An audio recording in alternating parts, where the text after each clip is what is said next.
નમસ્કાર મિત્રો, તમે છો ડીએસ એજ્યુકેશન ચેનલ ઉપર અને હું છું દેવાંગ પંડ્યા. આજે હું તમારી સમક્ષ ધોરણ 12માં ધોરણ 12ની પરીક્ષામાં પૂછાતા ટ્રુ ફોલ્સ એ લઈને આવ્યો છું. યુનિટ 1 એનું રીડ 1 કેન યુ ઇન્સ્ટોલ લવ, એમાંથી જે મહત્ત્વના ટ્રુ ફોલ્સ જે પૂછાય છે એ આજે તમારી સમક્ષ લઈને આવ્યો છું. તો મિત્રો ધ્યાનથી જોઈજો. ફર્સ્ટ અને એ ક્વેશ્ચન 1થી 4માં, એટલે કે 4 માર્કના તમને ટ્રુ ફોલ્સ પૂછાય છે. અને મિત્રો તમને ખબર છે કે આપણે અત્યારે 1થી 6 યુનિટ આપણે કમ્પ્લીટ કરવાના છે. એટલે ક્રમશઃ હું તમને યુનિટ 1થી લઈને યુનિટ 6 સુધી ટ્રુ ફોલ્સ કરાવવાનો છું. તો મિત્રો અહીંયા યુનિટ 1નું read 1 can you install love, તેના ટ્રુ ફોલ્સ છે. ધ્યાનથી જોજો મિત્રો. પહેલું છે લવ ઇઝ ફ્રીવેર. તો મિત્રો પાઠની અંદર આપણો જે યુનિટ 1 છે એમાં બેઠું વાક્ય છે લવ ઇઝ ફ્રીવેર. ફ્રીવેરનો મતલબ થાય કે ફ્રીમાં, એટલે કે મફત, એટલે કે પ્રેમ એ મફત મળે છે. તો પહેલાંનો જવાબ આવે મિત્રો ટ્રુ. તો અહીંયા આપણે ટ્રુ લખવાનું છે, ટ્રુ. ત્યારબાદ લવ ઇઝ ચાર્જેબલ. મિત્રો અહીંયા ફ્રીવેર પૂછાણું છે, તો ફ્રીવેર સાચું આવે છે. ફ્રીવેરનો મતલબ થાય મફત અથવા તો ફ્રીમાં. અને અહીંયા લખ્યું છે chargeable.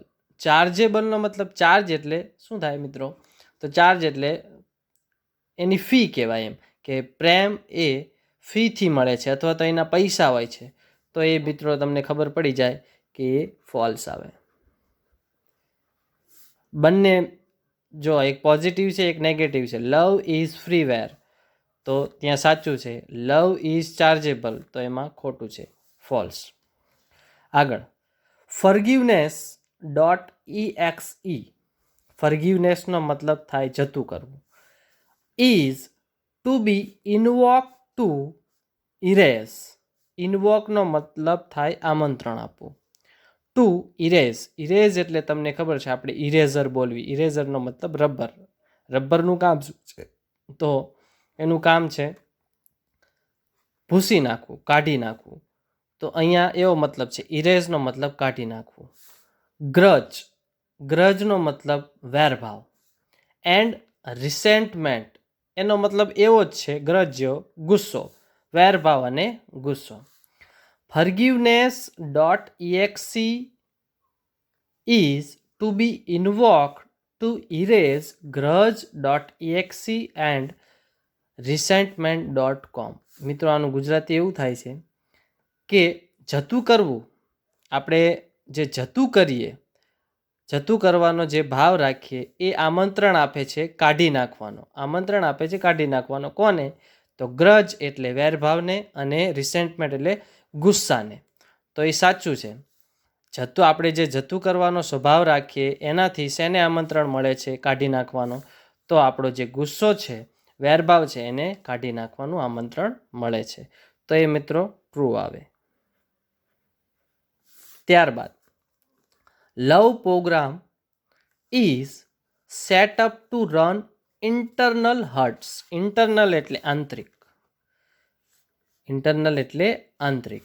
Love program is set up to run. Setup એટલે ગોઠવવું, પ્રોગ્રામ એટલે યોજના, લવ એટલે પ્રેમ. પ્રેમની જે યોજના છે એને ગોઠવણી કરવામાં આવે છે. શું કામ? ટુ રન ચલાવવા માટે. ઇન્ટરનલ હર્ટ એટલે કે આંતરિક હૃદય ચલાવવા માટે એની રચના કરવામાં આવે છે. તો મિત્રો અહીંયા ખોટું. એમાં આવે એક્સટર્નલ. એક્સટર્નલ એટલે કે બાહ્ય.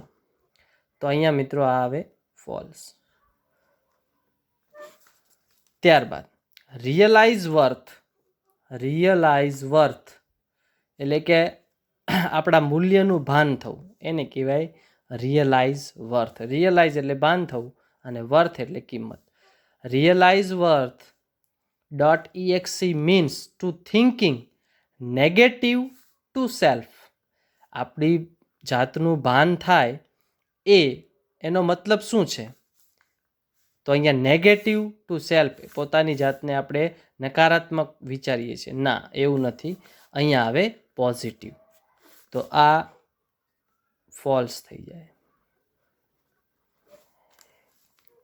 ત્યારબાદ love will automatically erase past hurt .exe.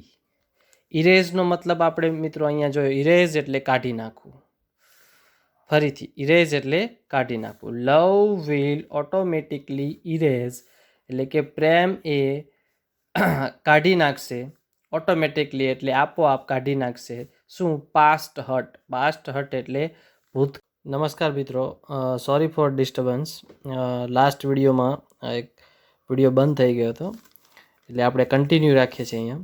Love will automatically erase past hurt .exe. Love એ આપોઆપ ઇરેઝ એટલે કાઢી નાખે છે ભૂતકાળના દુઃખોને. તો મિત્રો અહીંયા આવશે ફોલ્સ.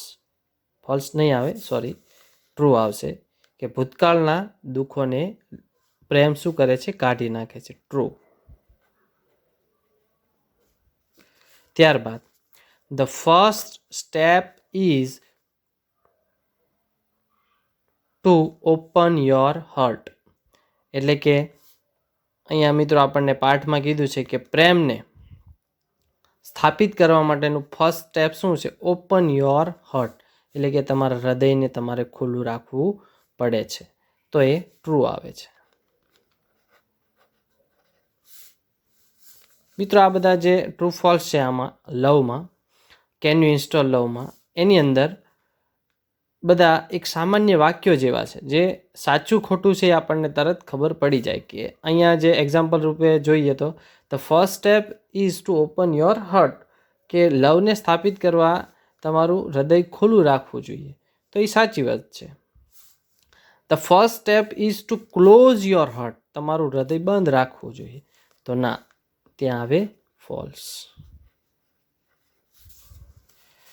ત્યારબાદ લવ વિલ ઓટોમેટિકલી ઓવરરાઇટ. ઓવરરાઇટનો મતલબ થાય બદલાવી નાખવું, દૂર કરી નાખવું અને બીજું લાવવું. લવ વિલ ઓટોમેટિકલી એટલે આપોઆપ. ઓવરરાઇટ, ઓવરરાઇટ એટલે કે બીજું લાવે. શું? લો એસ્ટીમનો મતલબ પહેલાં તો સમજી લો. લો એસ્ટીમનો મતલબ કે પોતાની જાતને નીચી ગણવી. એટલે કે પોતાની જાતને નીચી ગણવી એટલે કે લો એસ્ટીમ. અને ત્યારબાદ with a module of its own called high esteem. High એસ્ટીમનો મતલબ થાય પોતાની જાતને આપણે ઊંચી ગણવીએ. એટલે કે પોતાની જાતમાં વિશ્વાસ હોવો અને આમાં પોતાની જાત ઉપર વિશ્વાસ ન હોવો. લવ વિલ ઓટોમેટિકલી ઓવરરાઇટ. શું ઓવરરાઇટ કરશે? તો લો એસ્ટીમમાંથી હાઈ એસ્ટીમ. એટલે કે પોતાની જાતને આપણે નીચી ગણીએ છીએ, બરાબર છે, એવું એ બદલાઈ જશે. ક્યારે? જ્યારે પ્રેમ સ્થાપિત થશે ત્યારે. તેમાંથી શું આવી જશે? High esteem. ફરીથી આખું જોઉં છું. Love will automatically overwrite low esteem .exe with a module of. Module એટલે એના ભાગ સ્વરૂપે.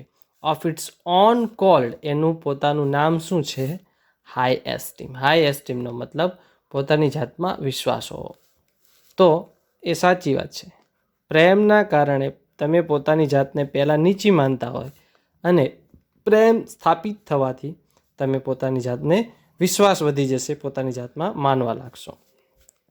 ત્યારબાદ error 412 program not run on internal component. તો મિત્રો પાઠની અંદર તમે વાક્ય જોશો તો એરર નંબર 412 એ આ આપેલી છે, program not run internal component. તો અહીંયા ટ્રુ છે. આ બેઠું વાક્ય છે યુનિટનું. ત્યારબાદ love program is set up to run on external hurt. મિત્રો ઉપર આપણે પાછા જઈએ એટલે તમને યાદ આવે. Love program is set up to run internal hurts. તો અહીંયા આપણે ફોલ્સ લખ્યું છે ઇન્ટરનલમાં. તો અહીંયા એક્સટર્નલ છે. એક્સટર્નલ એટલે બાહ્ય. Love program is set up to run on external hurt. પ્રેમની પ્રક્રિયા અથવા તો યોજના એ સ્થાપિત કરવામાં આવે છે. સેટઅપ એટલે ગોઠવવામાં આવે છે. ટુ રન ચલાવવા. શું ચલાવવા? ઓન એક્સટર્નલ હર્ટ એટલે કે બાહ્ય હૃદયો ચલાવવા માટે લવ પ્રોગ્રામને સેટઅપ કરવામાં આવે છે. તો અહીંયા આવશે ટ્રુ.